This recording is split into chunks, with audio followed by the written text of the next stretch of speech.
है सिग्मा 1 और इसकी सरफेस चार्ज डेंसिटी मैं मानता हूं सिग्मा 2। क्या सबको क्लियर हो रहा है? पहले हम ध्यान दीजिए। तो यहां पे हम एक कंडीशन मान लेंगे sigma 1 greater than sigma 2 greater than 0। मतलब ये जो सरफेस चार्ज डेंसिटीज है ये डिफरेंट है, सेम नहीं है, और हमने माना दोनों ग्रेटर देन 0 है। अब अगर हम यहाँ पे बात करें, यहाँ पे और एक चीज हम मेंशन करते हैं, जो यूनिट वेक्टर है that goes from left to right, यानी यूनिट वेक्टर की डायरेक्शन ये है और वो मैं डिनोट करूंगा आर से। तो यहाँ जो यूनिट वेक्टर मैंने माना वो मैंने माना आर, और वो जा रहा है उसकी डायरेक्शन क्या है, लेफ्ट टू राइट। क्लियर? अब अगर आप ध्यान देंगे ये हमारे पास दो शीट्स है, क्या है, दो थिन शीट्स, चार्ज शीट्स है, और एक की सरफेस चार्ज डेंसिटी है सिग्मा 1, दूसरे की सरफेस चार्ज डेंसिटी है सिग्मा 2। ये इस स्पेस को डिवाइड करेंगे 3 रीजन्स में। आप मुझे कुछ चीज दीजिए, ध्यान दीजिए क्या चीज। ये दो पैरेलल थिन शीट्स है, पैरेलल थिन शीट्स है, यहाँ पे दोनों चार्ज है। इसने इन दोनों शीट्स ने स्पेस को डिवाइड किया 3 रीजन्स में। पहला जाएगा राइट वाला यहाँ बाहर, दूसरा मिडिल वाला, तीसरा वो वाला। क्लियर हुआ पॉइंट? तो इसने अरेंजमेंट ने इस स्पेस को डिवाइड किया कितने रीजन्स में, 3 रीजन में, फर्स्ट, सेकंड एंड थर्ड। तो हम वही कैलकुलेट करने जा रहे हैं। देखिए क्या चीज, ये मान लीजिए ये फर्स्ट रीजन है, ये वाला यहाँ पे सेकंड रीजन है, और ये वाला यहाँ पर थर्ड रीजन है। इसकी वजह से जो इलेक्ट्रिक फील्ड होगा यहाँ पर वो होगा मान लीजिए E1, और वो होगा इस डायरेक्शन में। ये आपको पता ही है क्योंकि ये पॉजिटिव चार्ज है तो आउटवर्ड्स। दूसरा, अब इसकी वजह से जो फील्ड है, let me call the sheet first, let me अच्छा ए लेंगे हम, ए इसको लेंगे हम बी। तो शीट ए की वजह से जो इलेक्ट्रिक फील्ड यहाँ पर है वो E1 ले रहा हूं मैं। अब इसकी बी की वजह से जो यहाँ इलेक्ट्रिक फील्ड है, let me suppose that is E2, ऐसे ही होगा वो भी, यहां से ही होगा ना इस डायरेक्शन में। अब आते हैं मिडिल वाले रीजन में, इसकी वजह से जो E1 होगा, E1 होगा इस डायरेक्शन में। क्या सबको क्लियर हो रहा है? वो बात समझ आ रही है ना? आउटवर्ड्स पॉजिटिव चार्ज शीट है, क्लियर? तो ये डायरेक्शन है E1 की। अब E2 की डायरेक्शन, E2 अब दूसरा शीट यहाँ पे है, यहाँ पे मिडिल में ऐसे आएगा वो मेरी ओर, तो मतलब E2 यहाँ पे होगा इस डायरेक्शन में। क्या सबको क्लियर हो रहा है? वो बात समझ आ रही है? नेक्स्ट चीज, अब आप ध्यान दीजिए, अब मैं जा रहा हूं रीजन थर्ड में, यहां पे E2 यानी इसकी वजह से जो फील्ड वो इस डायरेक्शन में। क्या सबको क्लियर हो रहा है? और E1 भी इसी डायरेक्शन में। समझ आ रही है ना बात? तो फिलहाल हमने फील्ड्स की डायरेक्शन निकाली कि किस रीजन में किस डायरेक्शन में फील्ड होंगे। अब हमने कल बात की कि जो electric field due to thin charge sheet होता है उसको हमने कल बोला वो E होता है, और वो E बराबर होता है sigma upon twice epsilon not. ये हमने कल किया था। एक शीट की वजह से कहीं पर भी शीट से आप कहीं पर भी डिस्टेंस पर जाइए आपको फील्ड ये मिलेगा, क्योंकि आपको कल मिला था this is independent of distance from the sheet, ये हमें कल मिला था। अब मैं क्या चीज काम करने जा रहा हूं, मैं पहले E1 निकालूंगा, electric field due to this sheet A, इसका फील्ड देखेंगे तो बताएं E1 किसके बराबर? ओ गधेड़ा, वो तो इसी के बराबर। इसकी चार्ज डेंसिटी क्या रखी थी हमने, सिग्मा 1, तो लिख डाल sigma 1 divided by twice epsilon not.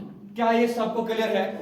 साथ में अब यूनिट वेक्टर भी देना है इसके साथ। यूनिट देखिए, इलेक्ट्रिक फील्ड ये रीजन फर्स्ट के लिए मैं मान रहा हूं, फर्स्ट रीजन के लिए क्या करना चाहिए थे, सिंपली फर्स्ट रीजन के लिए हम मान रहे हैं। पहले फर्स्ट रीजन ये है, इलेक्ट्रिक फील्ड इस डायरेक्शन में और यूनिट वेक्टर अपोजिट डायरेक्शन में। तो जब आप इसको यूनिट वेक्टर यहां पे लगा देंगे तो यहां पे आएगा -1, क्योंकि ये अपोजिट डायरेक्शन में है। ये फर्स्ट रीजन के लिए मैं कैलकुलेट कर रहा हूं फिलहाल। अब फर्स्ट रीजन के लिए मुझे निकाल के दीजिए आप E2 आएगा, शाबाश, सिग्मा 2 डिवाइडेड बाय, बताएं, divided by twice epsilon not. Next चीज R, E2 अपोजिट डायरेक्शन में, तो यूनिट वेक्टर लगा दीजिए और यहां माइनस कर दीजिए। क्या सबको क्लियर है? ये फर्स्ट रीजन के लिए कैलकुलेट कर रहा हूं मैं यहां पर। अब आ जाए, आपको यहां निकालना है नेट फील्ड। क्या निकालना है? तो हम निकालेंगे total field in region first. ये तो हम यहां सुपरपोजिशन प्रिंसिपल यूज करेंगे, वो आएगा E1 प्लस E2। क्या सबको क्लियर है? वो सबको क्लियर है। आगे चलते हैं, E1 की वैल्यू दीजिए, शाबाश, minus sigma 1 divided by twice epsilon naught और unit vector plus minus sigma 2 divided by twice epsilon naught और यूनिट वेक्टर। क्या सबको क्लियर है? वो गधेड़ो क्लियर है ना? आगे चलें, कॉमन क्या चीज निकलेगी? माइनस माइनस भी कॉमन ही निकलेगा, तो माइनस कॉमन, आर केप भी common, divided by twice epsilon not, शाबाश। अंदर बचा क्या? Sigma 1 plus sigma 2। क्या ये सबको क्लियर है? किसी को कोई डाउट? अगर देखिए यूनिट वेक्टर का मैग्नीट्यूड कितना होता है? 1। तो ये तो है फिलहाल वेक्टर फॉर्म में, इसको अब आप ध्यान दीजिए, ये ऐसे आप यहां वेक्टर साइन ड्रॉप कर दीजिए मैग्नीट्यूड, तो वो आएगा E first is equal to 1 up minus times 1 upon twice epsilon naught sigma 1 plus sigma 2। क्या ये सबको क्लियर हुआ?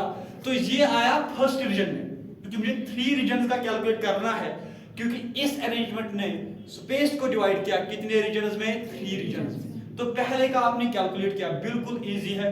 कल ये चीज हमने पढ़ी थी, इसी चीज को हमने आगे अप्लाई किया। क्या क्लियर हुआ?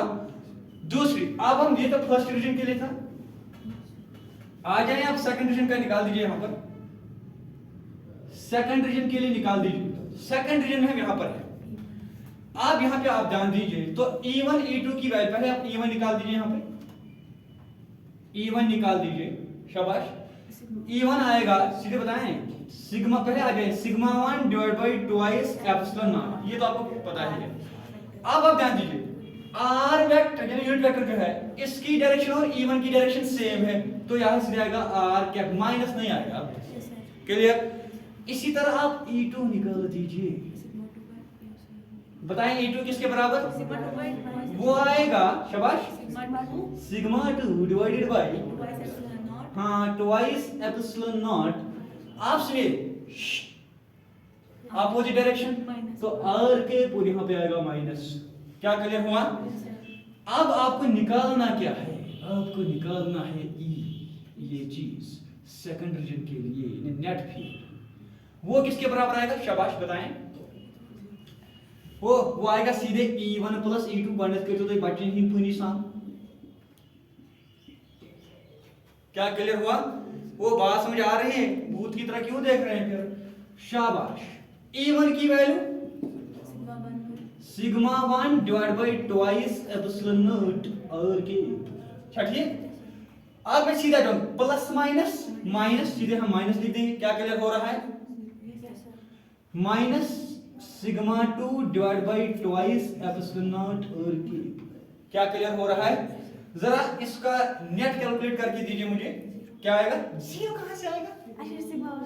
ये तो डिफरेंट है यार, जब सेम होता तब देखा जाता, फिलहाल ये डिफरेंट है। शाबाश।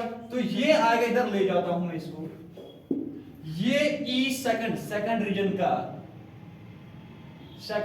का क्या आएगा? शाबाश, वो आएगा कॉमन, क्या आएगा? आर के divided by twice epsilon not, है ना। अंदर बचा क्या? Sigma 1 minus sigma 2, sigma 1 minus sigma 2। क्या क्लियर हो रहा है? जरा इसको कर दीजिए इन टर्म्स ऑफ मैग्नीट्यूड। क्या आएगा? इसका मैग्नीट्यूड 1 होता है, 1 अपॉन ट्वाइस एप्सिलॉन नॉट, शाबाश, सिग्मा 1 माइनस सिग्मा 2। क्या सबको क्लियर हो रहा है? क्या बिल्कुल इजी है ये, तो जैसे बच्चों का खेल है यार। यहाँ पे आपने निकाला, फिर आप आ गए सेकंड रीजन में। आप किस में जाना है? क्या थर्ड रीजन में निकालना आएगा? जरा पता क्या करेगा? तो ये दोनों का डायरेक्शन में है, तो अब दोनों क्या आ जाएंगे? प्लस। E1 और E2 की भी वैल्यू निकाल चुका है, तो क्लियर हो रही है ना बात? तो आराम से निकालेगा ना थर्ड रीजन का। चल लिख डालो।